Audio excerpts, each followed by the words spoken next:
Le sujet, la couleur perdue des cathédrales, pourrait aussi s'intituler « Un témoignage fragmentaire d'un monde presque disparu ». Non, les cathédrales n'étaient pas blanches. Le vieillissement naturel, les intempéries, mais surtout les repeints ou badigeonnages blancs à la période néoclassique, le refus des couleurs, les nettoyages drastiques et successifs et enfin les mauvaises restaurations ont fait disparaître la presque totalité des couleurs originales des cathédrales. Mais malgré tout cela, il subsiste quelques édifices qui présentent de très beaux restes à l'intérieur ou à l'extérieur, et je vais me promener avec vous et découvrir quelques chantiers d'études et de traitement en France, en Belgique, en Suisse et en Espagne. Le choix de ces édifices est lié à mes participations actives aux travaux ou au suivi des travaux ou encore à la compilation de dossiers et de publications sur le sujet. Oui, les cathédrales étaient peintes, non les aplats des murs extérieurs, mais bien toutes les statues et les décors en relief. Voyons ici le témoignage d'Étienne Boileau dans son livre des métiers au XIIIe siècle, « Ne faire aucune sculpture en pierre destinée à l'église qui ne soit colorée ». Vers le milieu du XVIe siècle, le désintérêt pour l'entretien des polychromies apparaît. L'iconoclasme naît, les repeints se font, badigeonnage en blanc et lessivage suivent. Ce sera seulement au milieu du XIXe siècle que l'intérêt pour la couleur va renaître avec le style néogothique et notamment en France avec Viollet-le-Duc. Il fait des recherches sur la polychromie et y consacre un long chapitre de son dictionnaire sur la couleur. Le métier scientifique et technique de conservateur-restaurateur de sculptures polychromées naît en Allemagne peu après la Deuxième Guerre mondiale. C'est le théoricien et praticien Taubert qui en sera l'initiateur et le futur modèle pour l'Europe. La diffusion de ces méthodes de travail atteindra l'Institut royal du patrimoine artistique à Bruxelles en 1961-62.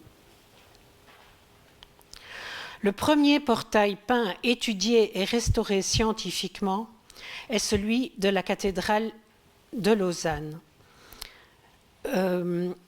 Les travaux sont dirigés par... J'ai passé un... Pardon, c'est l'illustration de droite.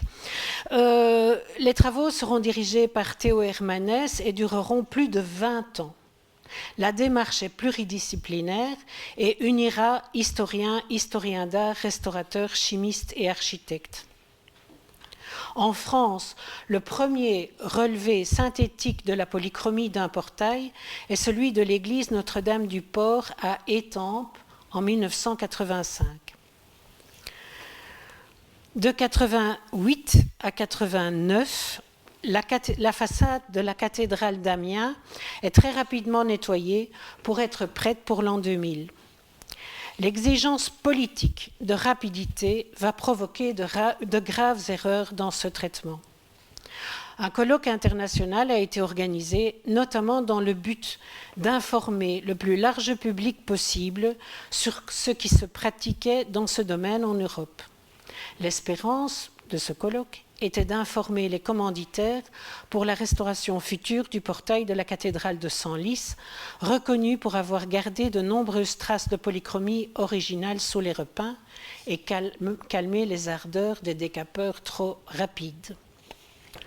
Ce colloque a donc été un jalon très important en France pour une meilleure pratique de la conservation et de la restauration des sculptures monumentales. Voyons maintenant les cathédrales françaises. Donc on entre en promenade en France. Le classement des exemples que je veux vous montrer est chronologique dans l'histoire de l'architecture. Commençons par la cathédrale de Chartres et son magnifique portail royal et la galerie des rois. Donc la galerie des rois qui là se situe là-haut. Cette cathédrale n'était pas blanche, les portails étaient entièrement polychromés, ainsi que les personnages de là, plus des lignes qui donnaient encore plus de verticalité à l'édifice. Au premier regard, les portails ne présentent plus aucune trace de couleur. Pourtant, avant son nettoyage, des échantillons ont été prélevés et ont indiqué l'utilisation de plusieurs couleurs. Au Moyen-Âge, on utilise des couleurs pures, pas de mélange, sauf pour les carnations. Les pigments minéraux utilisés sont le blanc de plomb, les bleus, le lapis lazuli ou l'azurite, le rouge cinabre, le vert malachite, les ocres, les noirs et l'or, l'argent et l'étain en feuilles. Des colorants issus de plantes sont également utilisés, et notamment les fameuses laques rouges.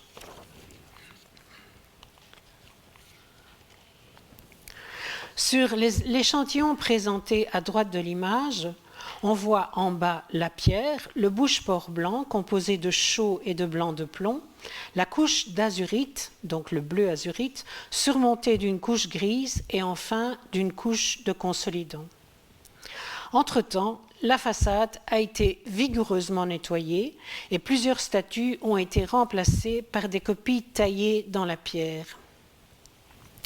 Donc ici, vous voyez cette statue qui est une copie taillée par un sculpteur au XXe siècle et la même statue, donc l'originelle, qui se trouve actuellement dans la crypte. Pour moi, c'était très important de savoir que ces originaux n'avaient pas été touchés par la restauration de nettoyage et lavage de la façade dans les années 80, parce que j'ai espéré pouvoir trouver des éléments de polychromie. Malheureusement, je n'en ai pas trouvé. En effet, j'ai été demandée pour examiner les restes de couleurs sur les instruments de musique de la façade en 2014, en lien avec la reconstruction de l'instrumentarium de Chartres. L'instrumentarium, c'est tous les instruments de musique du XIIIe siècle représentés sur cette cathédrale. Or, il y en a plus de 200. J'avais précédemment examiné certaines polychromies originales des instruments de musique de Saint-Jacques-de-Compostelle et participé à un colloque sur ce sujet. À Chartres, plus de 200 instruments de musique sont représentés en sculpture extérieure et intérieure, en peinture murale et dans les vitraux. Malheureusement, pendant une toute courte période, j'ai pu tenter de retrouver des restes sur les instruments, mais jusqu'à ce jour, j'ai rien trouvé, tellement ça a été nettoyé et lessivé. Voyons quelques instruments de cette cathédrale de Chartres, donc les vieillards de l'Apocalypse et le roi David ici présentent une harpe magnifique dont le détail sculpté est véritablement très très très précis, comme tous les autres instruments. Ici, vous avez la musica, donc qui présente 5 instruments, un instrument avec des petites cloches, une vielle en 8, un psalterion et un monocorde ou instrument d'étude derrière elle sur la gauche. Donc la question était: comment étaient peints ces instruments? La réponse n'a pas pu être donnée ici. Un autre psalterion dans le portail royal qui apparaît sans polychromie. Toutefois, il est clair que ces instruments étaient peints comme l'ensemble des personnages. Des essais de décors peints ont été réalisés sur différentes copies d'instruments, malheureusement sans la connaissance de modèles de la même période. Dans ce cas-ci, la localisation des décors est incorrecte et le style des décors est anachronique. C'est donc pas correct du tout. Le colloque international de Chartres qui suivit les recherches apportera plus de rigueur scientifique dans les démarches des copies. Voyons ensuite le portail nord de la cathédrale de Chartres, qui, elle, va vous révéler des traces de polychromie, après un nettoyage plus récent et mieux dominé en 2009. Malheureusement, aucune trace de couleur n'a été trouvée justement sur la harpe, ce qui était demandé comme recherche. Toutefois, on a des témoignages sur la couleur des harpes dans les manuscrits, mais aussi dans d'autres portails peints. Donc on est sûr qu'au Moyen-Âge, les harpes étaient colorées. D'autres approches du portail nord, quant à la polychromie, permettent de voir qu'il subsiste de la couleur sur les carnations du roi mage africain, sur les yeux des autres personnages, quelques carnations blanches assez claires et du vert, je ne sais pas si vous le voyez à la distance où vous êtes, un beau vert malachite sur le dragon. On voit ici ces visages sur lesquels il ne reste presque plus de carnation, mais quand même du rouge dans les lèvres, le noir des yeux et le brun de la barbe du personnage masculin. Le portail sud de la cathédrale de Chartres n'est pas encore nettoyé. Il y a eu des tests en 2014 auxquels je n'ai pas pu assister. Et il y a quand même un espoir de trouver quelques traces de couleur parce qu'on voit certains endroits avec quelques épaisseurs. Donc on peut rêver qu'avec une étude un peu approfondie au microscope, on peut trouver des choses. Si l'extérieur des cathédrales était coloré, il en est de même pour l'intérieur.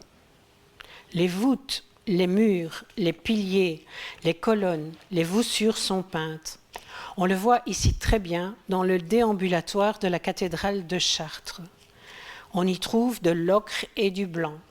C'est à 80% la polychromie originale qui a été nettoyée en 2013-2014 avec bien sûr quelques retouches, mais c'est la polychromie originale, ce qui est étonnant et très rare. Le chœur a en plus, parce qu'il y a la polychromie originale qui correspond à la construction, mais dans le chœur, il y a eu en plus une repolychromie baroque que vous percevez ici avec ces faux marbres.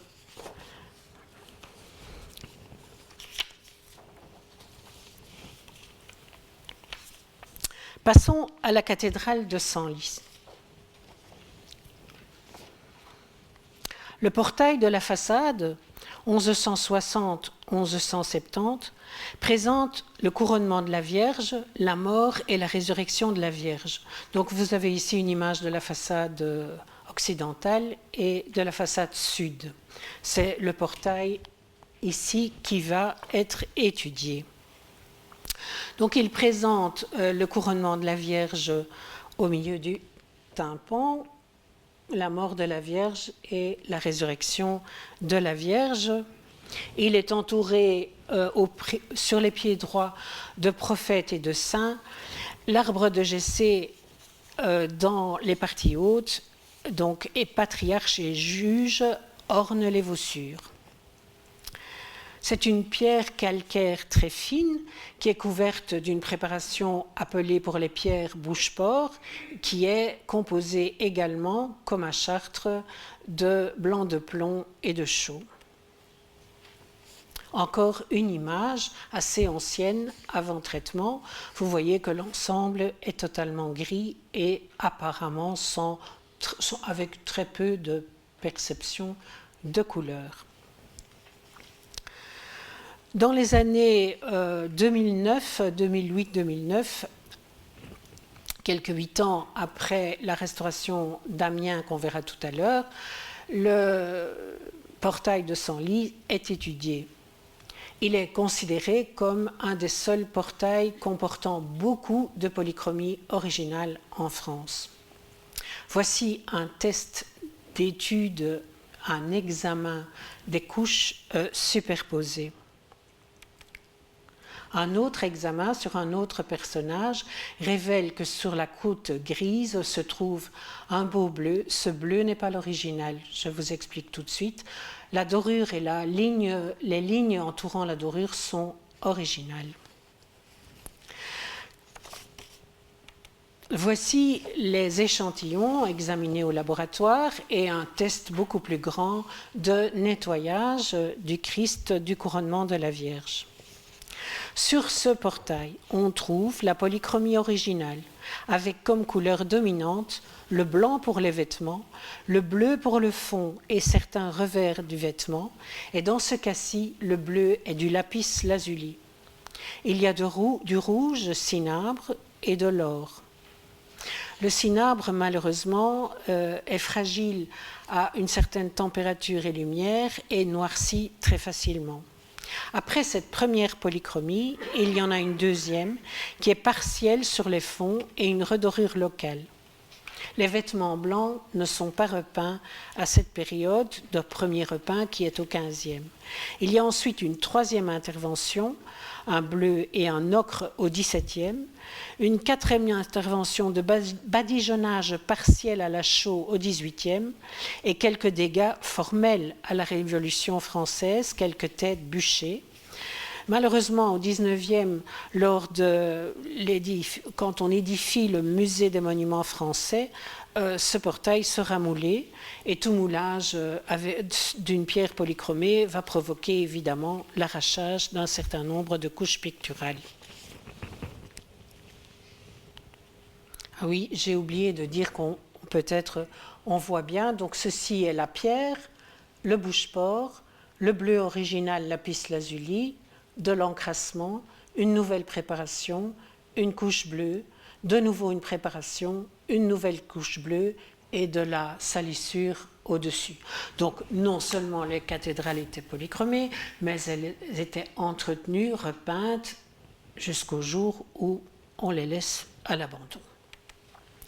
Donc les échantillons vont révéler la qualité de la polychromie originale et le choix de nettoyage sera de dégager là où l'original est encore visible sur les blancs des manteaux ce niveau, nettoyer ce niveau-là, d'enlever les badigeonnages de l'époque du XVIIIe et sinon de garder ce qui s'y trouve.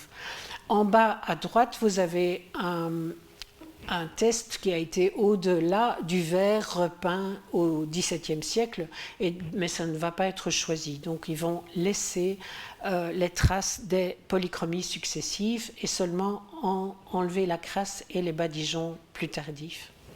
On découvre sous les badigeons blanc-gris des décors très jolis sur le bord des vêtements. Voici la partie centrale après le nettoyage de 2009.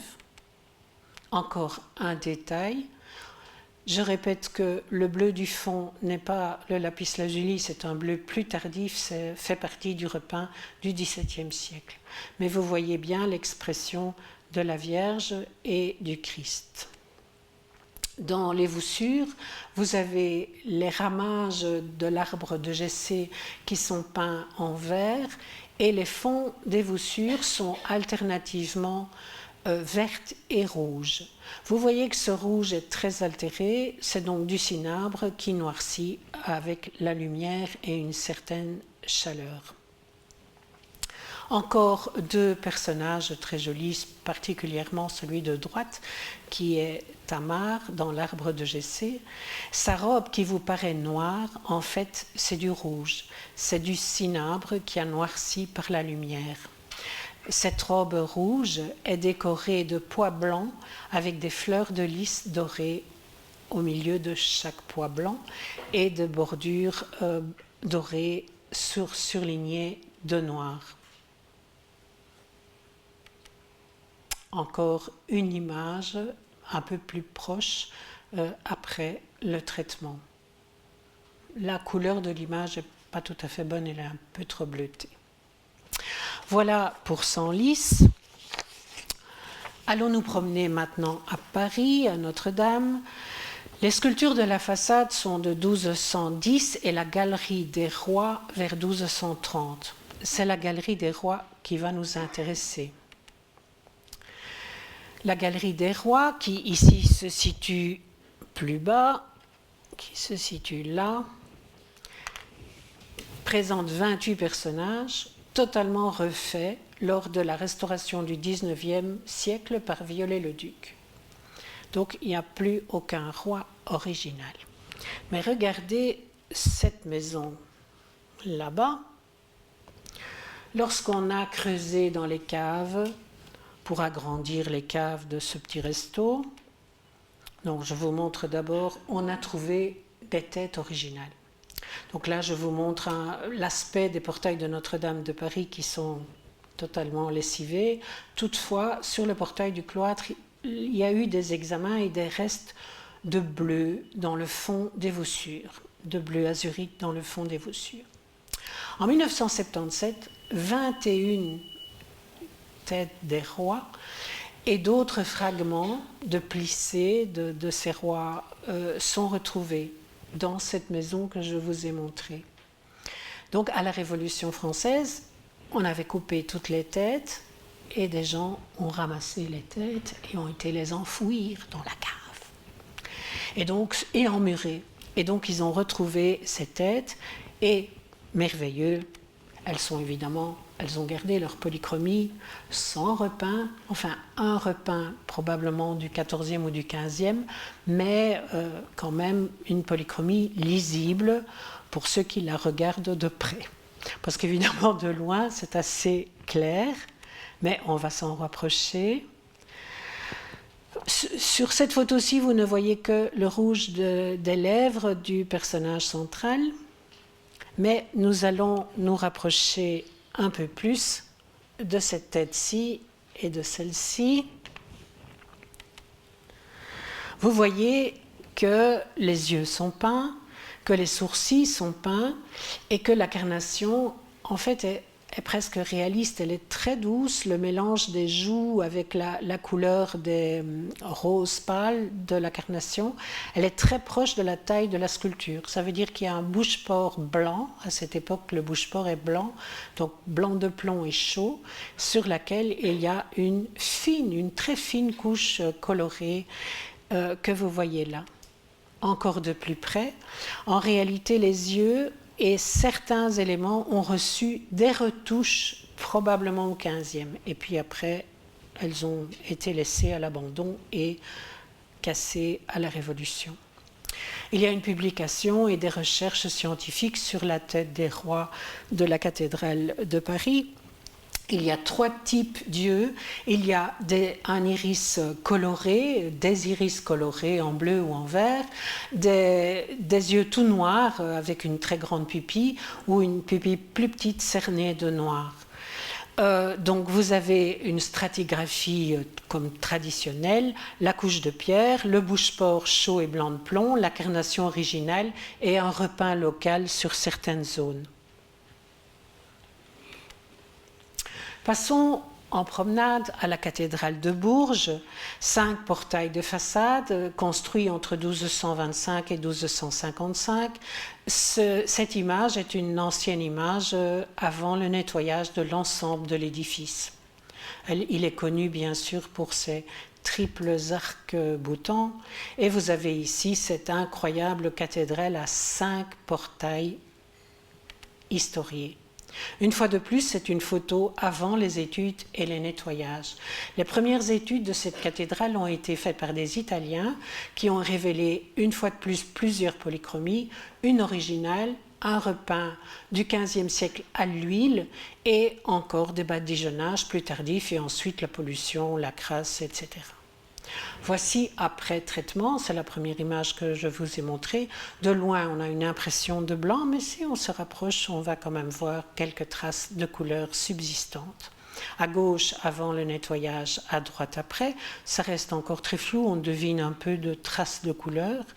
Et malheureusement, ce ne sont que des traces. Et dans le cas de la cathédrale de Bourges, les traces sont en plus un peu mélangées et le nettoyage a été assez drastique aussi.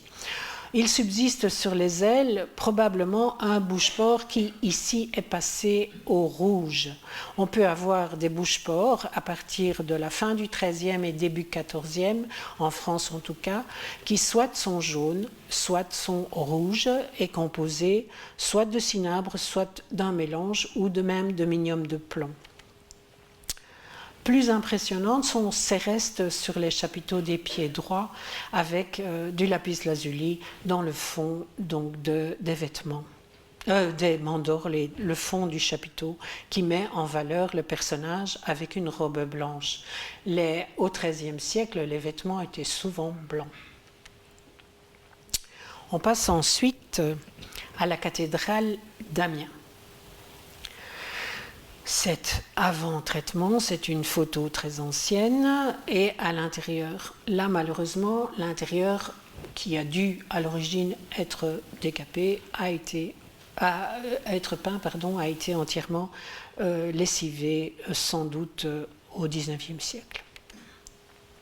Voici l'état tout noir des portails en 1980.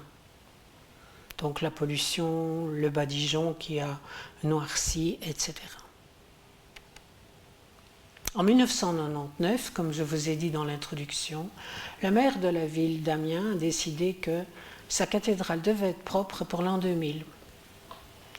Il a initié des travaux en urgence et 3 firmes ont réalisé la restauration du portail nord, du portail central et du portail sud de la façade. Pour montrer au public que la cathédrale était peinte, il a fait mettre ce panneau dont les couleurs sont totalement erronées. Voici le résultat après traitement.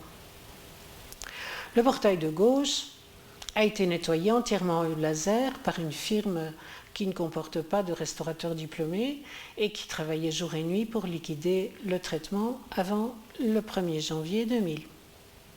Le portail central a été réalisé par une firme italienne de qualité assez bonne et le traitement est relativement correct. Le portail de droite a été traité par une autre firme qui comporte pourtant des restaurateurs diplômés et qui a travaillé avec des méthodes qui ont abîmé des polychromies.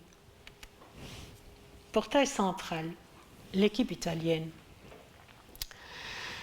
Voilà le résultat après. Le fond derrière le Christ qui lève les mains et les personnages, le fond est bleu. Et c'est donc un bleu comme on a déjà vu dans d'autres portails.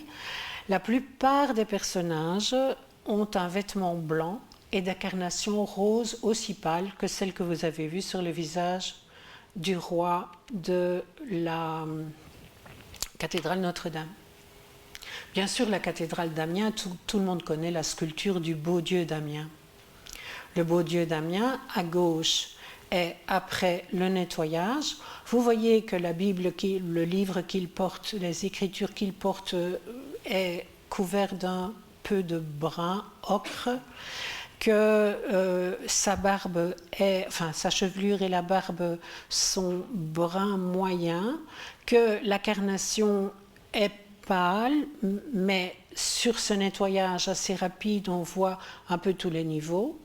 Et à gauche, vous avez les yeux sans retouche, et puis une retouche assez forte sur la droite, qui pour moi est trop dure par rapport à l'usure de l'ensemble. Mais voilà, c'est ce qui est publié partout.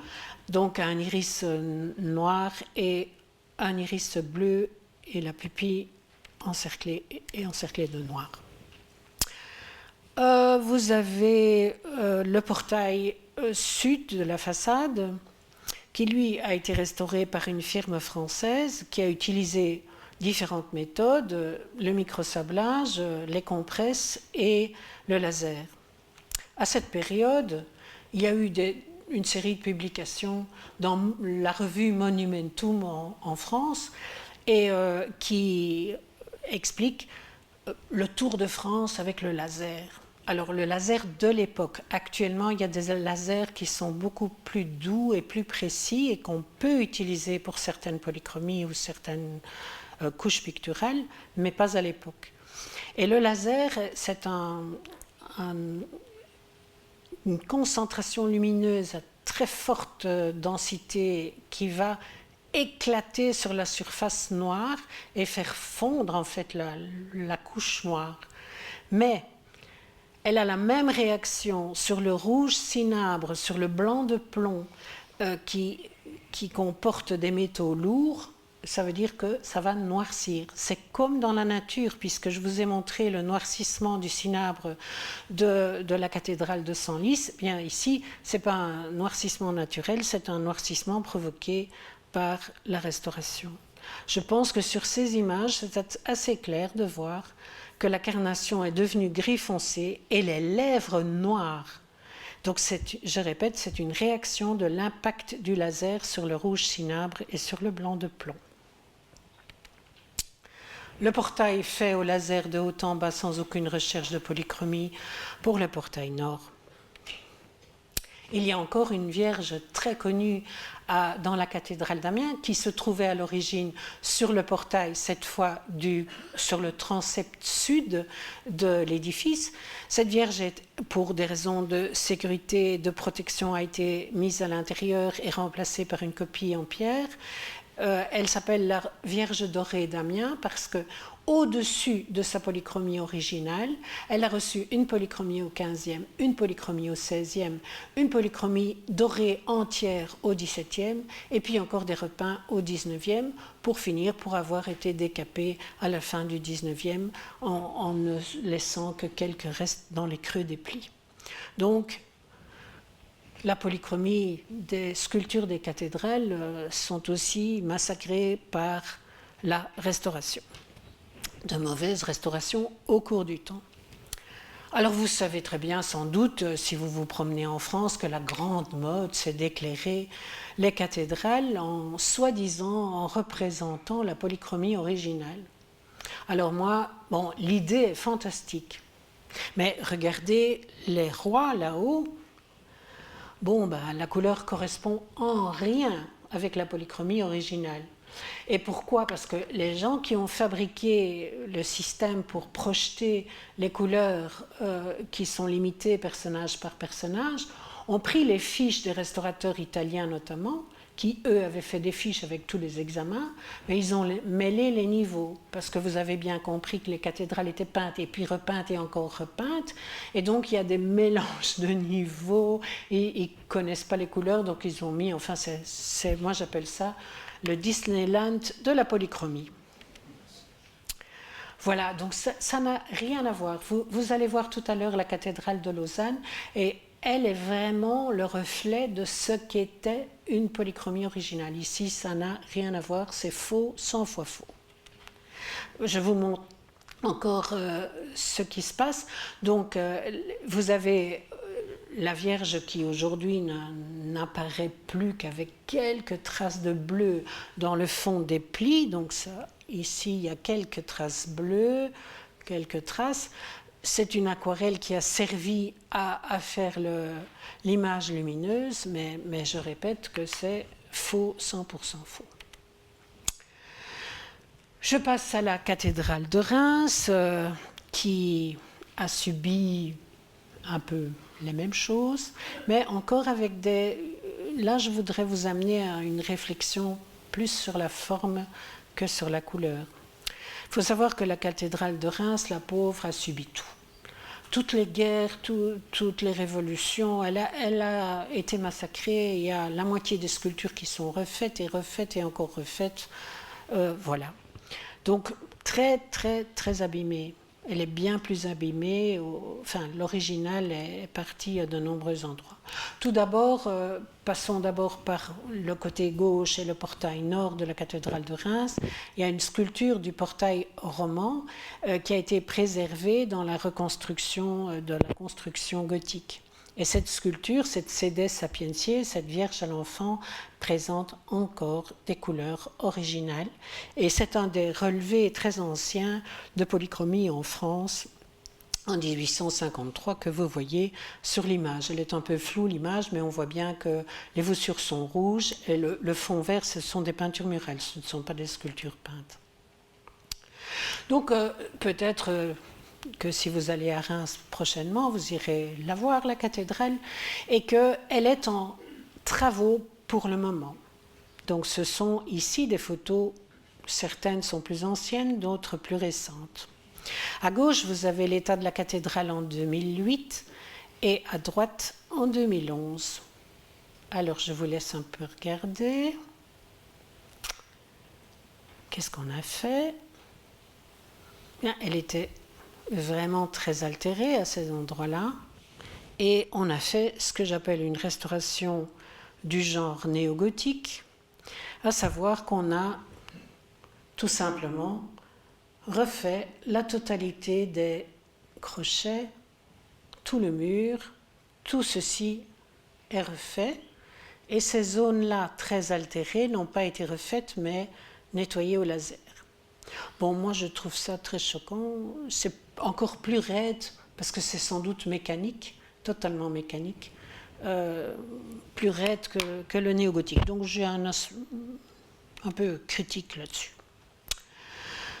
Voici le célèbre sculpture des anges de la cathédrale avec les anges au sourire. Ici, ce n'est pas l'ange au sourire, ce sont d'autres.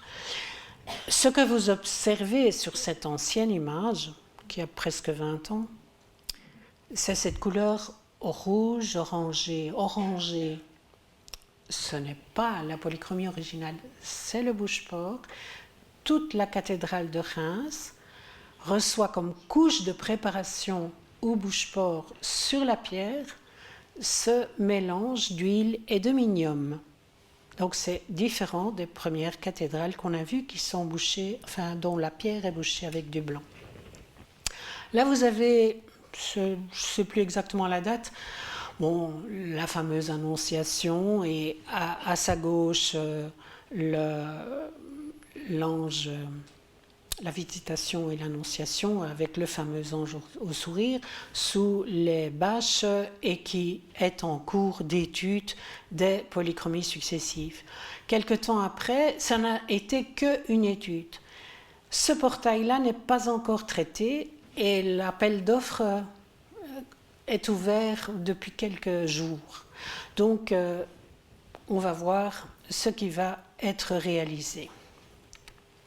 Quand on s'en rapproche, vous voyez ces couleurs orangées pour les chairs. Je répète que ce n'est pas la couche de couleur qui doit être visible, mais c'est la sous-couche, la couche préparatoire à la polychromie. On voit aussi le vert, l'ocre et le bleu sur l'aile. Je ne crois pas que ce soit l'original, mais un repeint. Mais bien sûr, ces ailes étaient peintes. On en verra de plus belles originales tout à l'heure. Et vous voyez également sur cette colonne des chevrons noirs sur ocre. Encore un très beau détail de ce fameux ange au sourire. Ceci, je vous ai déjà montré, je passe. Et ces trois sculptures-là sont resculptées. Donc, mais dans l'ensemble des sculptures de Reims, il y en a très peu d'originales. Il y en a de toutes les époques reconstituées après les différentes attaques, guerres et autres. Donc voilà le nettoyage en cours et les restaurations en cours, notamment au laser, ce qui donne une pierre excessivement blanche, totalement unie, comme si on avait une sculpture qui sortait de l'atelier sans polychromie. Je n'apprécie pas. À l'intérieur du palais de Thau, qui conserve quelques fragments originaux qui ont été démontés pour raisons de sécurité à différentes périodes, vous avez ces grandes sculptures qui font plus de 2,50 mètres, dont celle du centre sur l'image a été restaurée très correctement. Celle-ci est une petite tête d'ange aussi qui a dû tomber. La dimension est, je dirais, grandeur nature. Et vous voyez très très bien sur l'image le fameux bouche-port rouge, les yeux, les sourcils, la pupille qu'on devine, et en fait le résultat d'un nettoyage au microsablage qui en même temps respecte un microsablage assez doux, mais qui respecte en même temps la surface et la couleur, mais qui donne quand même des impacts en surface. Mais bon, restaurer des cathédrales, ce n'est pas restaurer des petites sculptures polychromées en bois, c'est différent. Donc, il y a des choix à faire. Ici, vous voyez l'œil et la pupille noire entourée d'un deuxième cercle et les cils même qui sont peints. Je passe rapidement sur la cathédrale Saint-Étienne d'Auxerre qui a été restaurée entre 2001 et 2008. Je vous montre uniquement un détail qui a subsisté, qui est le noir qui met en valeur les socles. C'est du gothique tardif avec des socles très élaborés en gothique flamboyant.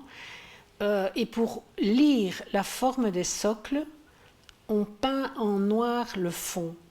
Et vous voyez, donc l'intérieur des voussures était bleu. Les personnages devaient être peints, mais il n'en reste rien. Par contre, il subsiste ces accents noirs sur le fond des arcatures qui doivent représenter les vitraux d'une église ou des socles avec des vitraux. Donc, c'est particulier et vous verrez qu'on va en retrouver la même chose, pas tout à fait à la même date, mais à la cathédrale d'Anvers tout à l'heure. Je termine bientôt pour la France avec la cathédrale Notre-Dame de Strasbourg. Alors elle est bâtie en pierre rose locale. Vous savez que la partie du chœur et du transept sont encore de la période précédente et seulement la nef et les tours sont, et la façade bien sûr magnifique, façade gothique tardive. Elle est connue pour sa rosace, elle est connue pour ses personnages sculptés.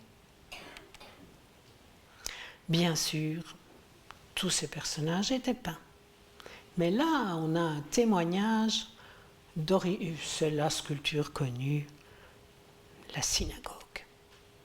Les Vierges folles, donc nous les voyons comme ça aujourd'hui, mais on a pour Strasbourg le dessin préparatoire pour l'architecture, pour le décor et la couleur. Sur le document de gauche, de loin, et même moi ici, je ne vois rien. Je vois juste le portail central, la rosace et ces zones-là. Mais on va voir un détail là tout de suite.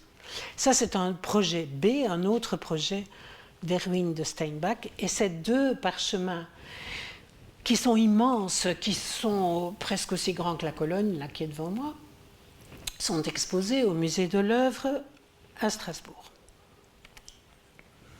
Si on s'en rapproche, on voit que la couleur est prévue. Vous avez le manteau du Christ rouge, la Vierge avec une robe bleue, le Saint-Jean vert et rouge, les anges musiciens avec des traces de couleur jaune, rouge, verte, des carnations. Donc tout, la photo est mauvaise parce qu'il y a une vitre devant, enfin c'est très difficile, c'est presque pas photographiable. Voilà, donc c'est passionnant de voir le projet avec la polychromie des sculptures. Encore, ça c'est la partie toute haute, avec les anges musiciens et tous les saints et saintes, où chaque fois vous avez cette alternance de couleurs du vêtement. Encore, de plus près, vous voyez bien les yeux, les barbes, les vêtements colorés sur le parchemin.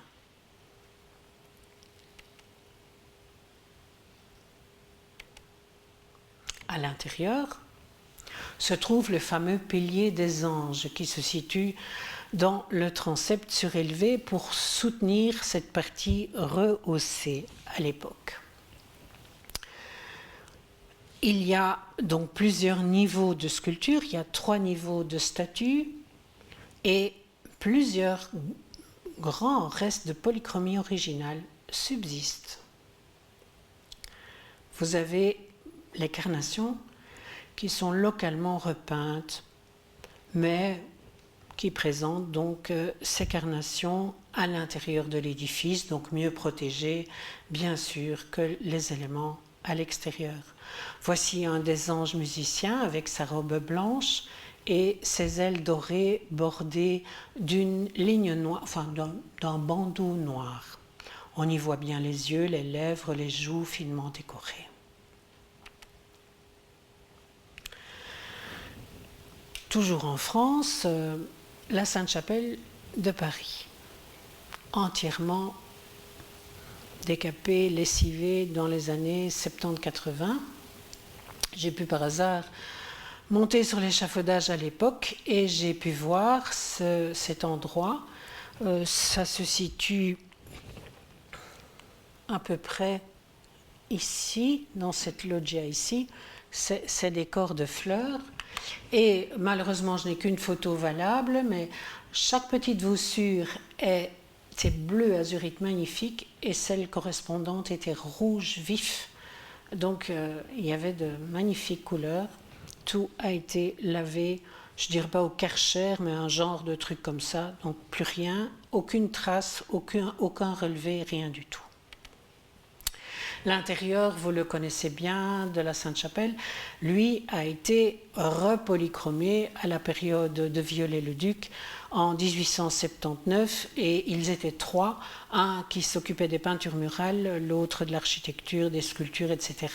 Et donc toute la Sainte-Chapelle a été repolychromée donc, au 19e, mais en s'inspirant quand même un peu de la couleur originale.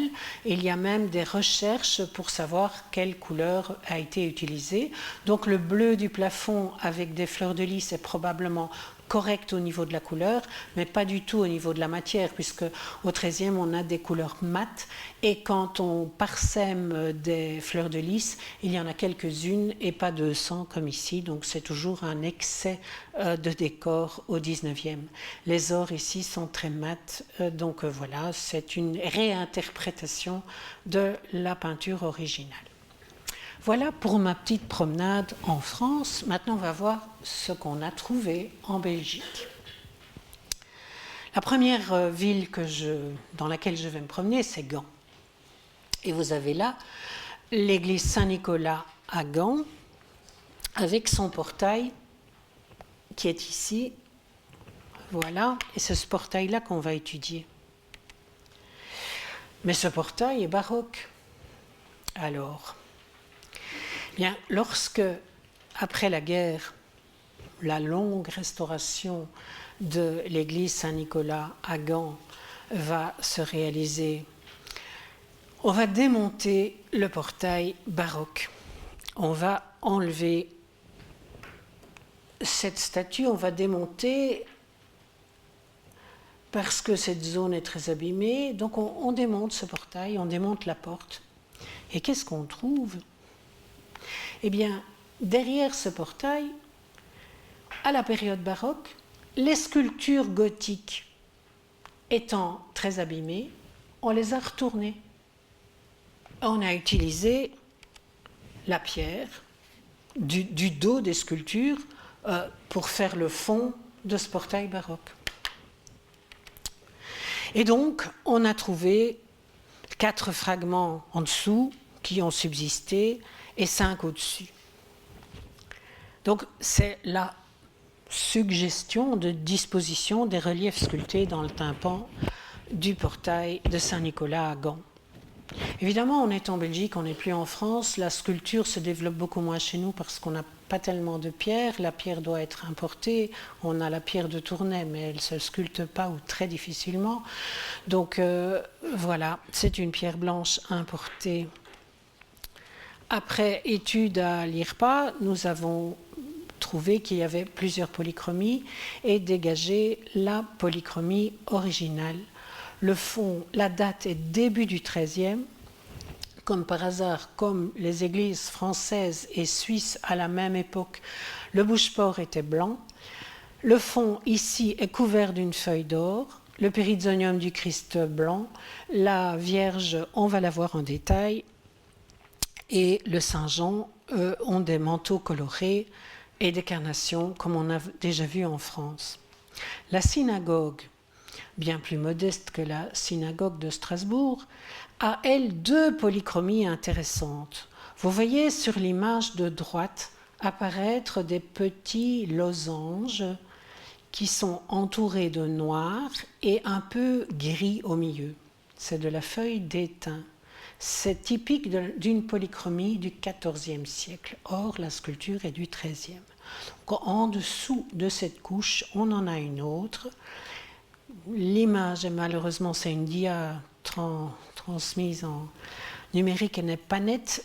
C'est un manteau blanc, comme on a vu à Chartres, comme on a vu ailleurs, avec un revers rouge au cinabre qui s'est altéré. Voilà.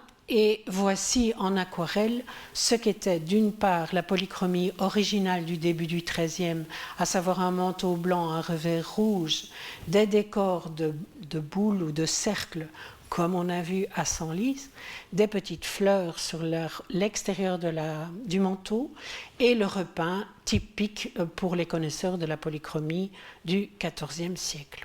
Ceci est publié dans le bulletin de l'Institut du patrimoine artistique, encore un fragment de gant avec de nombreuses traces de polychromie et les rideaux sont en feuille d'argent. La feuille d'argent s'oxyde et devient noire. Voilà pour gant.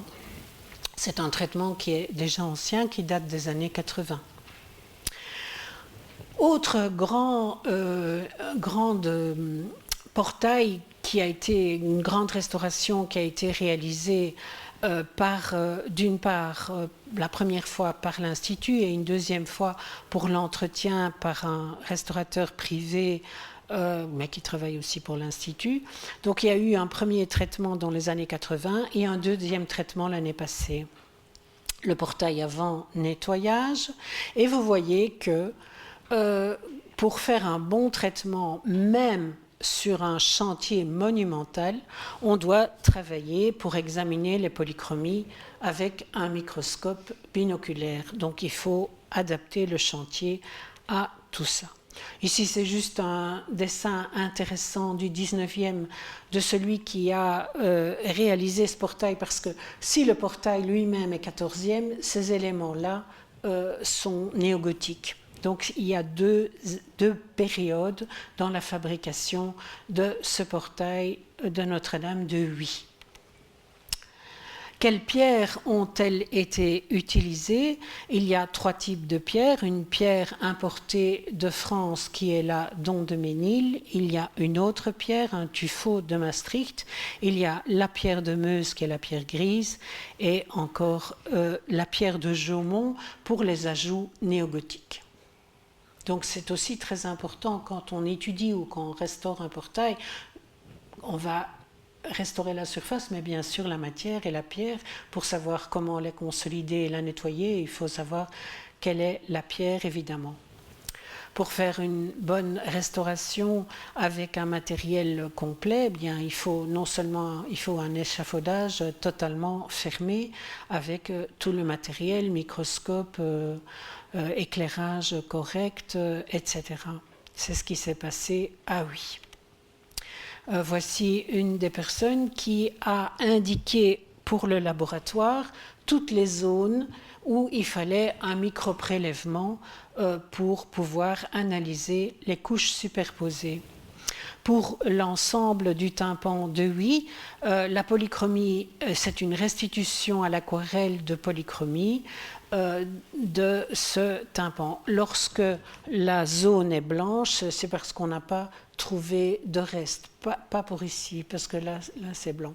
Ici, le noir, en réalité, c'est de la feuille d'argent qui a noirci pour les soldats des enfants martyrisés. Ici, vous voyez, comme à Reims, le bouche-port rouge-orangé qui comporte du minium et de l'huile. Voici donc ce qui subsiste après nettoyage de 2 niveaux de polychromie. Il subsiste un niveau original qui lui-même a été repeint. On n'a pas enlevé le repeint, donc on a enlevé juste l'encrassement sur la surface et gardé plusieurs niveaux de polychromie.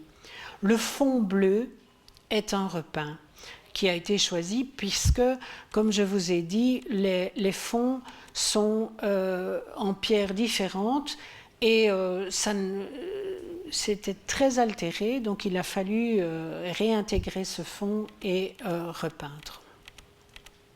Donc là, ce sont des choix de restauration. Un nouvel entretien a été réalisé en 2014 et un filet anti-pigeon a été positionné. Le restaurateur qui a fait l'entretien de cet ensemble était très content car en fait il n'y avait que de l'empoussièrement, pas de soulèvement, pas de lacunes. La restauration avait bien tenu, elle s'était simplement encrassée. L'entretien de quelque chose qui a été restauré est indispensable tous les 5 ou maximum 10 ans. Sinon, le travail est beaucoup trop important par après et la polychromie qui a été dégagée va se dégrader. Voici, mais c'est difficile de photographier à certaines heures, c'est pas une bonne photo, c'est à contre-jour. Voici le détail de ce portail. Une 4e église, un 4e édifice en Belgique dont la restauration complète intérieure et extérieure a été terminée en 2015, donc très récent. Toutefois, l'image que vous voyez ici, l'extérieur, les murs extérieurs ne sont pas terminés, mais bien la restauration des portes à penture de métal qui sont originales, qui sont exceptionnelles. C'est les plus belles portes gothiques originales en Belgique. C'est donc le porche sud de la basilique Saint-Martin à Halle. Et vous avez un fond bleu qui est assez fort retouché, mais les 3 sculptures, 2 anges musiciens et la Vierge à l'enfant, présentent une polychromie complète originale, ce qui est vraiment très rare. Ce que vous ne voyez pas et que je ne vous montrerai pas, si vous allez à Halle visiter, sur la gauche ici, il y a 3 rois mages. Ils sont moins bien conservés, mais ils présentent également des traces de polychromie de 2 niveaux. Voici donc ce porche sud, la date c'est vers 1400, c'est une polychromie originale, bien sûr un peu usée, abîmée, mais quand même. La Vierge présente, on est au 14e, même au début du 15e siècle, les vêtements sont plus amples, la carnation est plus réaliste et les vêtements apparaissent parfois tout à fait dorés, comme c'est le cas de la Vierge. Pas précédemment. Donc au 13e, on a des vêtements blancs pour la majorité des vêtements. Seulement les revers sont colorés. On va se rapprocher des anges. Voici un des anges musiciens. Ici, vous voyez que l'instrument a gardé sa polychromie originale, ô combien intéressante, parce que si on s'en rapproche encore, l'ouïe du luth n'est pas sculpté, il est peint. Donc la polychromie achève la forme et est donc particulièrement importante, aussi bien sur les sculptures isolées que dans les cathédrales. Dernier exemple belge, on va se promener à la cathédrale d'Anvers. La cathédrale d'Anvers vous apparaît aujourd'hui toute blanche à l'intérieur et à l'extérieur. En 1970-75, elle était encore couverte d'un genre de 14, 15, 16 couches de peinture à l'intérieur. L'architecte de l'époque a fait décaper la totalité de la nef jusqu'à l'os, je dis jusqu'à la pierre. Donc tout ceci, c'est de la pierre sablée, alors qu'il y avait 14 à 15 couches de couleurs superposées.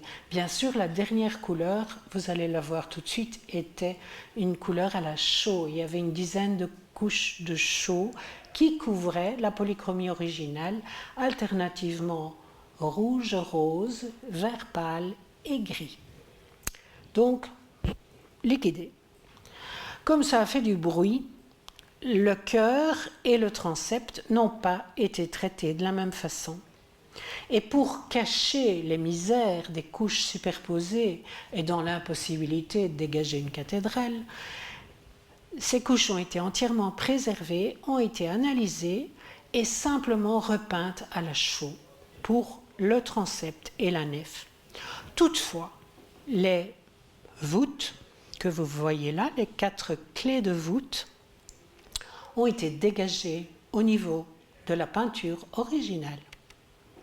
Bon, avant d'arriver à cette voûte, il y a le puits de lumière, là, la tour lanterne avec cette peinture baroque. Mais ce que je vais vous montrer ici,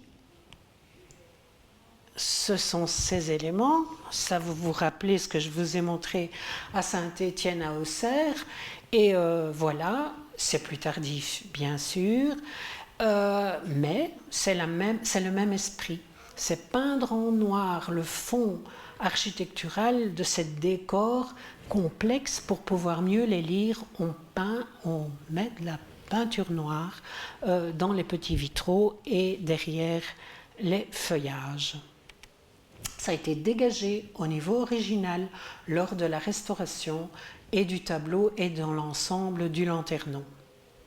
Voici les couches successives épaisses de peinture qu'il y avait sur les voûtes de la cathédrale d'Anvers. Ici, ce n'est pas un examen stratique, enfin, c'est une bande de dégagement au niveau original. Les papiers en bas, c'est pour refixer la couche picturale. Voici une des clés de voûte qui est alternativement donc ce magnifique rouge, un bleu, souligné d'or et de noir.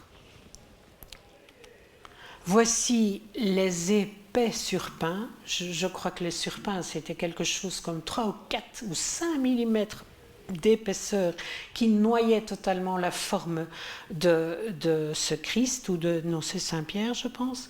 Et donc, à gauche, vous avez un quart de la clé de voûte qui est dégagée au scalpel à sec, et l'autre, une autre clé de voûte avec un glacis rouge sur or. Voici le Saint-Pierre après dégagement. Donc la photo est retournée puisque c'est au plafond. Vous voyez la qualité de la polychromie, de cette polychromie originale de la cathédrale d'Anvers. Pour la distance et les gens, nous voilà sur le chantier. Donc vous voyez cette zone qui était blanche, mais qui a été repeinte à la chaux. Les étoiles ont été dorées et ça, c'est le niveau original blanc des voûtins. Et ici, donc, la polychromie originale qui s'arrête là, qui décore autour de la clé. Encore un petit exemple. C'est le couronnement de la Vierge à Liège, dans le portail de l'église Saint-Jacques. Elle a été restaurée pour une expo à Paris sur le gothique en 1969 et elle a été restaurée l'année passée à l'IRPA avant de la remettre en place dans son portail. Ça, c'est assez exceptionnel. C'est un portail intérieur. Ça veut dire qu'il y a eu un portail Renaissance qui a été ajouté et qui a couvert ce portail-ci. Donc, cette sculpture a été à l'abri des intempéries. Vous avez dans ce cas-ci une sous-couche noire qui est habituelle pour la pose d'azurite sur les sculptures en pierre et en bois. Les vêtements, vous ne le voyez pas sur l'image, mais sont dorés. Une dorure sur une mixion orangée. Et les carnations sont très belles et très bien conservées. Donc voilà, si vous allez à Liège, allez vous promener à Saint-Jacques. Maintenant, je vois que ça va pour le temps. Vous allez vous promener avec moi à Lausanne, dans la cathédrale Notre-Dame de Lausanne, qui présente le plus beau portail peint d'Europe. La cathédrale de Lausanne est connue pour sa rosace sur le porche sud. Rosace dont les dessins proviennent des dessins de Villard de Honnecourt. Le folio 31 que vous voyez là, ce n'est pas totalement identique, mais le système, il y a plusieurs rosaces dans les livres de dessins de Villard de Honnecourt et elle est attribuée à ces dessins avec ces propositions. Une chose que je ne verrai pas en détail par manque de temps, c'est que à l'extérieur de la cathédrale de Lausanne sont conservées à l'étage de ces galeries de la polychromie originale sur ces chapiteaux et dans les fonds, mais elle est beaucoup mieux conservée évidemment à l'intérieur. Rappelez-vous l'image de Chartres. Si Chartres a 75 à 80% d'original nettoyé et beaucoup de retouches, ici c'est 100% original, ce qui est totalement exceptionnel. Ici vous avez 3 niveaux de couleurs, en fait du gris, gris clair et gris foncé, ocre jaune et blanc. L'architecture est soulignée par le blanc, le gris et le jaune. Les voûtes sont jaunes avec des fausses briques peintes en blanc. Donc ce ne sont pas la matière, c'est peint sur la pierre ou le mélange de briques et pierres dans lequel sont faits les voûtins. Sur l'image de gauche qui est un peu floue malheureusement, mais vous voyez très très bien cette architecture soulignée par la couleur. Grande épaisse colonne jaune, chapiteau ocre jaune, la fine colonne blanche, les petites colonnes du triforium blanc, et puis les 2 gris. Un gris doux avec des lignes blanches pour imiter les bords des pierres, et puis la maçonnerie, et une ligne un peu plus foncée pour souligner. Donc ici, vous avez un gris plus foncé pour souligner, comme pour approfondir l'architecture. Donc polychromie originale à Lausanne. C'est exceptionnel. Et en fait, les gens, quand ils rentrent, ils ne s'en rendent pas compte, quoi. Il faut le savoir, il faut pouvoir le connaître et l'apprécier. Une chapelle, c'est la chapelle de la Vierge Notre-Dame, qui est la patronne de cette cathédrale, est historiée beaucoup plus en couleur. Et vous avez cette chapelle, malheureusement la Vierge a disparu, mais vous avez donc ces décors d'entrelacs de rouge, dans 2 sens, enlacés de rouge, identiques sur les voûtins et les colonnes, et vous sur les colonnes. Alors on va s'approcher du portail. Pourquoi est-il si bien conservé? Eh bien parce qu'il a toujours été protégé par un toit depuis l'origine. Vous avez à gauche son état dans les années 80, où les tuiles sont abîmées, c'est sale, il y a de la pénétration d'eau par le toit. Et vous avez une image en 2007 lorsque ce n'est pas encore tout à fait fini. Il va être achevé totalement en 2014 avec un nouveau toit et surtout une protection totale avec des vitres donc tout autour pour qu'il soit totalement intégré à l'espace intérieur et au climat régulier de l'intérieur de l'édifice. Donc on n'entre plus par là. Pour le visiter, on doit entrer par la porte centrale de l'édifice. Le portail de Lausanne était déjà étudié parce que Viollet-le-Duc a travaillé également à Lausanne au XIXe siècle et dans ses écrits il dit « le portail est peint ». Il le sait bien et il a regardé et vu des traces de couleur. Il est nommé dans la littérature le portail peint de Lausanne. Pourtant, sur cette image, vous ne voyez rien. C'est son état en 1970. Il représente le couronnement de la Vierge, la mort de la Vierge, la résurrection de la Vierge, les prophètes à gauche, les apôtres à droite, Et dans les voussures, toute une série de personnages, les vieillards de l'Apocalypse, des anges, enfin toutes sortes de personnages. Ce qui est important à Lausanne, c'est l'iconographie, parce que la Vierge, c'est elle. C'est elle. Là, ce sont deux anges qui soutiennent le Christ en mandorle, et la Vierge est toute humble et reçoit la couronne du Christ, alors que dans tous les autres portails, en fait, elle est assise à côté du Christ. Et l'iconographie ici est spéciale et est liée à un texte d'un prêtre local de l'époque qui décrivait la Vierge comme humble, etc. Donc c'est une iconographie tout à fait particulière.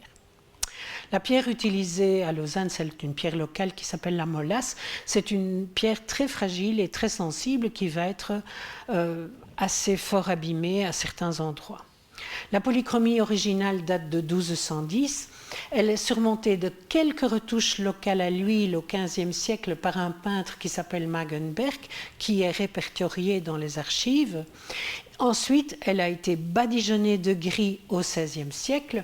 XVIe, vous savez que notamment en Suisse, à beaucoup d'endroits, c'est l'iconoclasme et le protestantisme qui se développe. On ne veut plus d'images et par bonheur, on n'a pas touché, on a simplement couvert de gris. Comme ça, on ne voyait pas trop, il n'y a pas de couleur, voilà. Badigeon gris au XVIe siècle.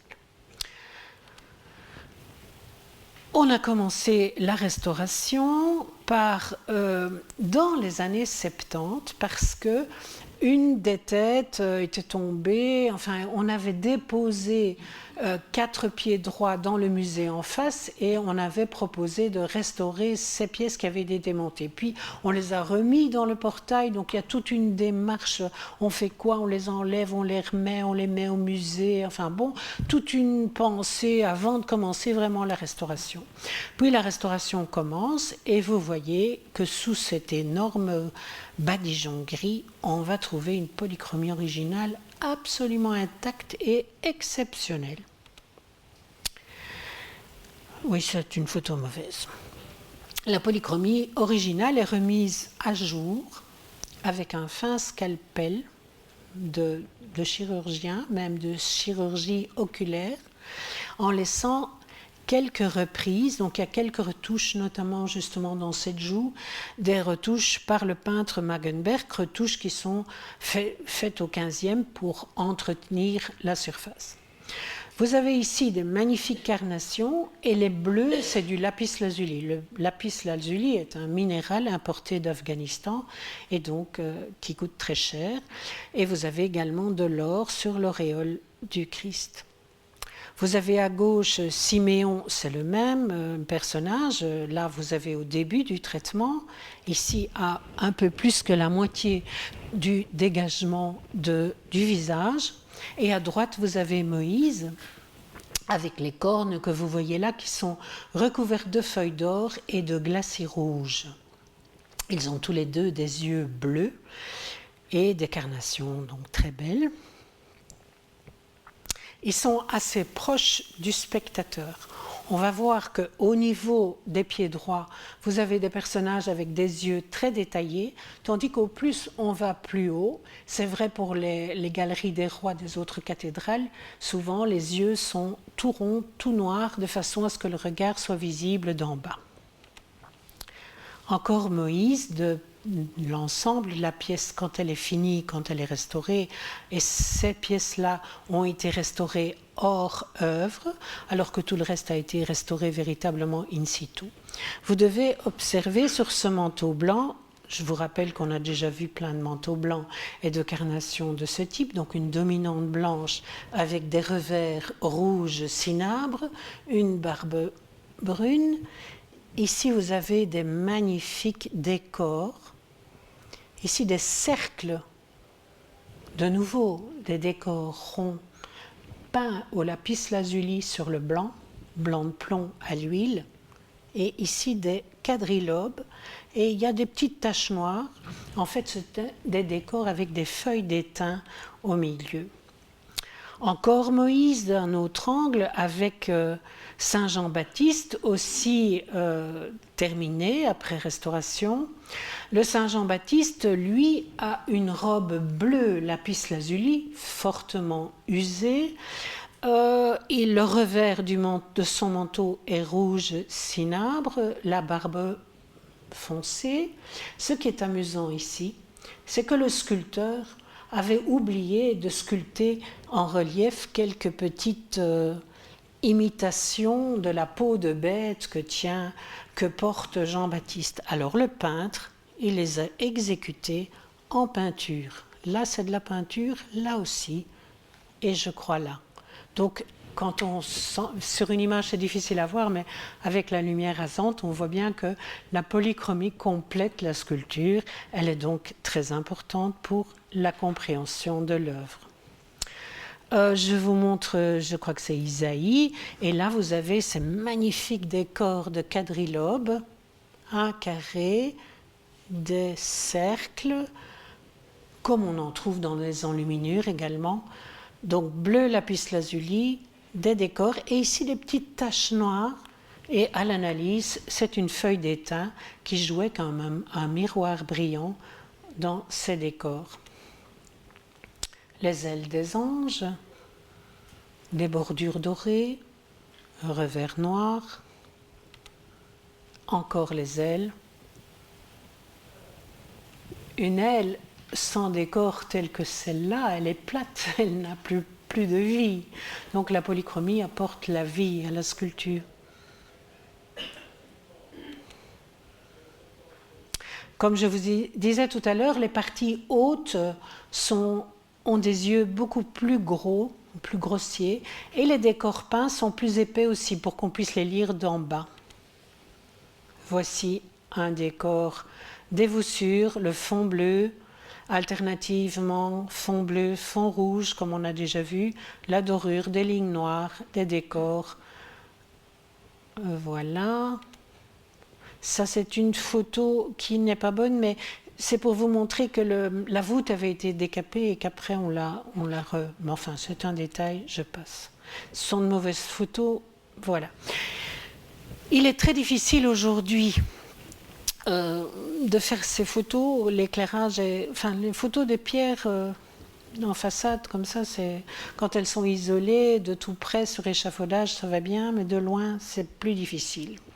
Aussi, je dois vous dire que depuis le dégagement de ces sculptures, qui s'est effectué sur plus de 20 ans, entre 1980, dans les années 70, les études, les recherches, de 80 à presque 2000, les sculptures ont été dégagées. 2 mois par an, il y avait une série de gens qui travaillaient 2 à 3 mois par an, avec le budget de la ville, etc. Et ça a duré 20 ans. Puis, il a fallu énormément de temps pour que les architectes fassent les plans pour les vitrages, etc. Donc, entre le moment de la fin de la restauration et le moment de l'exposition finale au public, qui est seulement 2014, il s'est passé beaucoup de temps. Et comme la polychromie originale est remise à l'air, même si ce n'est pas l'air extérieur, elle se salit. Il y a de la poussière.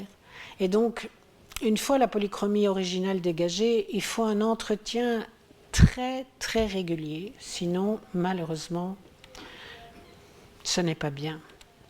Voici encore quelques images de Lausanne. Vêtements blancs, revers colorés, carnation très belle, couronne, etc. Encore une image d'un autre personnage. Et enfin, le personnage du trumeau qui est un ange et qui, je vous montre ces 2 images justement pour dire que ce sont des images prises. Celle de gauche est une ancienne juste après la restauration et celle de droite est une totalement récente et vous voyez qu'il y a malheureusement un ternissement déjà de la polychromie originale dégagée, un empoussièrement qui est bien lisible sur la photo de droite. Donc ça nécessite un entretien vraiment très très régulier et donc des frais très réguliers. Je passe un exemple en Hollande parce que c'est C'est le même atelier de sculpteur que le portail de Lausanne qui a réalisé le portail de Maastricht. Mais le portail de Saint-Servais, le portail sud de Saint-Servais de Maastricht, donc c'est 10 ans plus tard, 1224, qui présente le couronnement de la Vierge, mais un couronnement, je vais dire classique, pas avec la Vierge toute humble qu'on voit à Lausanne, mais le modèle du portail est strictement le même. Toutefois, ce que vous voyez ici, c'est la même démarche que ce qui s'est passé à la Sainte-Chapelle, et à l'intérieur de cette église, il a été entièrement repeint à la période néogothique, mais un repeint sans nettoyer tout à fait, sans éliminer la totalité de la polychromie originale. Vous voyez la différence évidente, enfin je l'espère que vous le voyez, entre une polychromie originale avec des blancs, quelques points d'or et quelques rouges, et ici cette polychromie néo très colorée, avec des couleurs mélangées, avec beaucoup plus d'or qu'à l'origine, etc. Cette polychromie néo a été récemment nettoyée et protégée et restaurée, avec toutefois une étude approfondie de deux des personnages. Ici, dans la voussure, la première voussure la deuxième voussure après le tympan, vous avez ces deux personnages qui ont été l'un dégagés jusqu'au reste de la polychromie originale et l'autre jusqu'au premier repeint. Évidemment, je pense que le public ne voit pas. Il faut vraiment le savoir parce que ça ne se voit pas tellement. Quand on vous le montre, oui, mais quand on voit l'ensemble, ce n'est pas évident. Donc l'élément dégagé au niveau des restes de la polychromie originale, c'est donc celui-ci, deuxième voussure à gauche, et il est dégagé au repeint du XVe siècle. Non, pardon, il y a la polychromie originale qui est celle-ci. Il y a eu sur lui, et c'est sur le personnage au-dessus, un niveau 15e. Après, il y a un badigeon blanc à la chaux vers 1600, ce qui est tout à fait classique. Un grattage léger avant le repeint néogothique par Cueil-Perse en 1883-87. Et enfin, cette étude est la restauration du néo en 90-92. Donc, c'est juste pour dire que en Hollande, il y a un portail qui est fait dans la suite de Senlis de Lausanne. C'est la même famille de sculpteurs qui travaillent dans les différents édifices. Après l'exemple au niveau de la qualité de la polychromie, au niveau de la qualité de la restauration, je vais m'approcher du portail de Berne, qui est le contre-exemple. Encore 10 minutes. Cathédrale de Berne, je passe. Le portail est protégé, c'est une chose importante.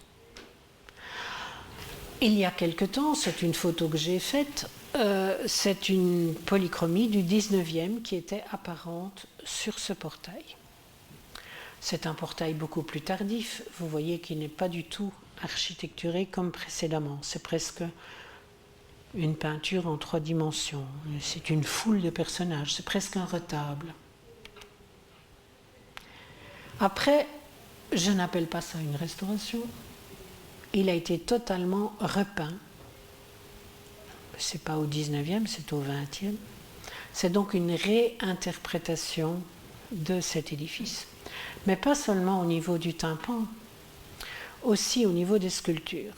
Parce que vous voyez là, tout autour du tympan, qui n'est pas mobile, parce que la sculpture, elle est taillée dans les blocs de pierre même de la structure. Tandis que toutes ces sculptures-là, on peut les enlever. Elles se détachent. Eh bien, ce sont toutes des fausses. Ce sont des copies du XXe siècle. C'est une erreur totale. Ça a été une demande de la ville à un certain moment, pour protéger soi-disant les originales, alors que c'est un portail qui est tout à fait protégé, puisqu'il est sous un auvent assez profond. Les sculptures originales ont été conservées dans les caves de l'hôtel de ville pendant plus que 25 ans, sans que personne ne les connaisse ni les voie. Un sculpteur s'est fait payer pendant toute sa carrière pour recopier 42 sculptures du portail. Voici les originales qui ont qui ne sont pas de première qualité, mais qui ont un caractère bien authentique et bien gothique tardif. Et voilà les fausses. Je vais plutôt là. Un détail, je passe. Voilà. Non, je passe. À gauche, l'original, qui est maintenant au musée, et à droite, cette horrible copie, et qui est peinte. Les carrousels bruxellois sont mieux peints que ça. Les originales, ce sont les Vierges sages, il y a aussi les Vierges folles, au musée. Qu'est-ce qu'elles présentent comme polychromie? Pas du tout l'original, c'est une polychromie du XVIIe siècle, qui couvre sans doute une polychromie originale. Et voici la copie. Donc c'est exactement, mais politiquement au niveau de la conservation et de la restauration, c'est le contraire. Et Berne est à 65 km de Lausanne, hein, donc voilà. On a l'exemple européen de la bonne restauration et l'exemple de la catastrophe. Bon, je passe, je vais vous montrer encore ces détails. Le peintre qui a fait ça, donc le sculpteur est déjà mauvais et mou, mais le peintre qui a fait ça, il a même pas compris que c'était un brocart et qu'un brocart, normalement, c'est or et couleur. Donc, il a mis tout son bleu acrylique infect sur tout ça. Donc, c'est le scandale de la restauration suisse. Encore, c'est mou, le phylactère, on dirait du spaghetti. Et il n'a pas compris les pâtes, enfin bon, voilà. Donc c'est voilà, quelques exemples suisses, un bon et un mauvais.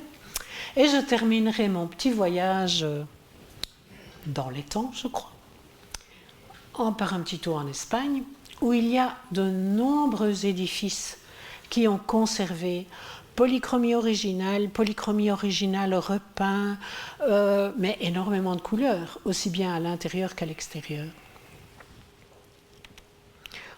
J'ai oublié de dire qu'on était à Saint-Jacques-de-Compostelle, que la façade est transformée à la période baroque, qu'il y a des portails qui ne présentent aujourd'hui plus rien comme polychromie, encore un avec des pierres différentes. Et justement, cet assemblage de pierres plus anciennes et plus récentes montre bien que tout cet ensemble devait être polychromé, car dans ce groupe de personnages, il y en a certains qui sont en 3 ou 4 pierres dont la couleur de la pierre est différente. Donc il faut bien unifier la présentation. Cela devait donc être totalement peint. Aujourd'hui, c'est totalement nu. Voyons le portail intéressant qui m'intéresse moi, qui est le portail qui se situe derrière cette façade. Vous avez à gauche, si vous allez à Saint-Jacques, vous voyez cela. Toute cette façade est baroque. Avant, le portail et les tours se présentaient ainsi à la période romane. Le portail est une fois de plus protégé par une avancée architecturale, ce qui fait que sa polychromie sera mieux conservée. Vous avez donc un portail qui est très tôt dans l'histoire de la sculpture et de la polychromie, car c'est un portail réalisé par Maître Matteo au XIIe siècle. Vous avez les 24 vieillards de l'Apocalypse qui tiennent en main chacun un instrument de musique.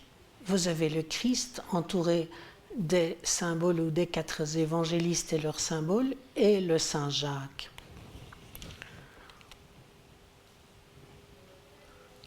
Donc c'est 1188 avec une polychromie originale recouverte de 3 repeints et de quelques badigeons récents. À gauche, c'est en dessous, et vous avez, parce que c'est en dessous du portail, vous avez un personnage avec encore la carnation et un texte sur son phylactère, polychromie originale avec un bleu lapis lazuli et des traces de rouge. Ici, c'est à l'arrière du pilastre d'entrée et certains disent que c'est le maître Matteo qui s'est représenté lui-même. Il n'y a plus de traces de polychromie sur lui. Si on regarde de près, on voit la pierre, on voit le bouche-port blanc, puisqu'on est à la fin du XIIe siècle, à l'aube du XIIIe. On voit un rouge cinabre, qui a été analysé bien sûr, et du lapis lazuli. Il y a énormément de lapis lazuli dans ce portail. Je passe encore. Donc je répète qu'il y a 6 interventions sur le portail. Vous avez la polychromie originale à l'époque de Matteo qui est 1188, une polychromie gothique qui la surplombe, qui est non datée, une polychromie datée du 16e 1520 par archive, une 4e polychromie de 1651 qui est partiellement visible, qui est exécutée au moment de la mise de la nouvelle façade, ensuite les traditionnels badigeons gris à la chaux et, comme à d'autres portails, un moulage du 19e siècle fait par les Anglais qui ont évidemment arraché pas mal de polychromie, de niveaux divers de polychromie. Vous avez ici les pieds de Saint-Jacques et vous voyez qu'en dessous, très bien, on voit à hauteur d'homme quasiment, ça c'est à hauteur presque des yeux, cette polychromie dont on voit plusieurs rouges superposés sur une pierre volcanique noire. Ce que j'ai oublié de dire, c'est que... non, pardon, excusez-moi, je vais dans le mauvais sens. Sur le portail, on a plusieurs pierres utilisées. La colonne ici est en marbre blanc, mais elle est peinte, hein. Mais le matériau de base est du marbre. Une série d'éléments sont en pierre volcanique gris presque noir, et d'autres sont en pierre plus claire. Donc il y a 3 types de pierres et qui sont posées, je vais dire, sans... Tantôt c'est une noire, tantôt c'est une plus claire, et tout est recouvert de polychromie, donc on ne doit pas voir le support. Je vous montre juste ici, non, zut, je fais des bêtises. Cet instrument-ci que je vais étudier, qui est joué par 2 personnages. Je montre encore des traces. Ce qu'on voit majoritairement, c'est la polychromie du XVIIe. Mais à l'examen, donc on a une connaissance des polychromies sous-jacentes. On a étudié in situ la polychromie des instruments de musique et vous voyez sur le haut du luth, dans le petit trou entre les 3 boules, vous voyez en fait, moi je le vois en tout cas, 3 niveaux d'ocre superposés. Dans les rouges, il y a également 3 rouges superposés. Voici l'instrument qu'il nous était demandé d'étudier, qui est un instrument qui est l'ancêtre de la vielle à roue, qui s'appelle l'organistrum et qui est joué à 2 personnages. Voici de tout près une partie de cet instrument. Ici se trouve la roue, la partie centrale où doit passer le cordage, les palmettes. Vous devinez du bleu, vous devinez de l'or. Et voici la couleur originale telle qu'a été, après l'étude, les prises d'échantillons, les analyses de laboratoire.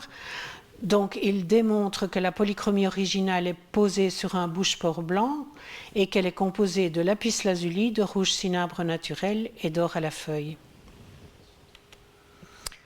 D'autres représentations d'organistrum se trouvent dans les miniatures. En voici un autre avec des couleurs qui prouvent que ces instruments étaient peints et décorés. Un autre organistrum est représenté dans la cathédrale d'Ourense. Vous voyez là que malheureusement la polychromie, elle est 20e siècle, elle est très lourde, très moche. Il n'y a aucune étude sur ce qui se passe en dessous. Tout est à faire. Ceci, c'est la copie des instruments de musique qui, à l'époque, ne recevaient aucune couleur. Voici les gens qui jouent comme dans le portail. C'est un projet auquel j'ai fait partie, c'est pour ça que je vous raconte ça. Et aujourd'hui, on est arrivé à que les facteurs d'instruments et copies d'instruments du Moyen-Âge appliquent aussi de la couleur. Je termine ma petite promenade en Espagne avec la cathédrale de Toro, qui est extraordinaire, donc bien sûr une base romane, un portail roman décapé et un portail gothique plus tardif. Il est polychromé, c'est l'église Sainte-Marie Majeure à Toro, édifiée donc le portail au XIIIe siècle, deuxième moitié du XIIIe siècle, et il est restauré en 90-95. J'appelle cela un dégagement sauvage par le World Monument Fund. Voici le portail avant traitement avec 6-7 couches de polychromie, dont les dernières très mauvaises, et après. Et ça, c'est une restauration qui est aussi catastrophique. Elle a été, alors que le portail de Lausanne a été fait en 20 ans, celui-ci a été fait en 2 ans par des étudiants qui n'avaient jamais eu un scalpel ou examiné une polychromie de leur vie. C'est un massacre. Tout ce que vous voyez du bleu, c'est de la retouche, des retouches très mauvaises, enfin c'est une catastrophe. Voilà. Avant et après, il faut dire que la sculpture n'a pas la qualité des sculptures des cathédrales françaises, mais bon, la restauration est très mauvaise. Voici un joueur de Gog ou de cornemuse, l'ancêtre de la cornemuse avant la restauration. On a refait ce type d'instrument selon les manuscrits et selon ce qu'on voit dans les cathédrales. Je passe parce que je crois que l'heure, il est temps. Donc je termine avec ces polychromies. Donc vous avez vu tout ça. La meilleure restauration est celle du portail de Lausanne. Cette polychromie est la plus belle et permet au mieux d'imaginer les autres portails. Le pire traitement est celui de Berne, mais il y a aussi Amiens et Toro. On peut donc mieux faire en Europe. Je n'ai non plus montré aucun exemple de Grande-Bretagne, ni en Allemagne, ni en Italie, faute de temps. Pourtant, il y en a encore beaucoup. Je vous remercie pour votre attention et s'il y a encore du temps, quelques questions. Donc ici, c'est la provenance des photos et 2 sites. Si vous voulez voir des photos, vous pouvez aller sur le site de l'IRPA. Et il existe un film sur la restauration du portail peint de la cathédrale de Lausanne. Si vous tapez portail peint de la cathédrale de Lausanne film, vous y arrivez. Voilà, mais ça c'est l'adresse exacte. Merci beaucoup.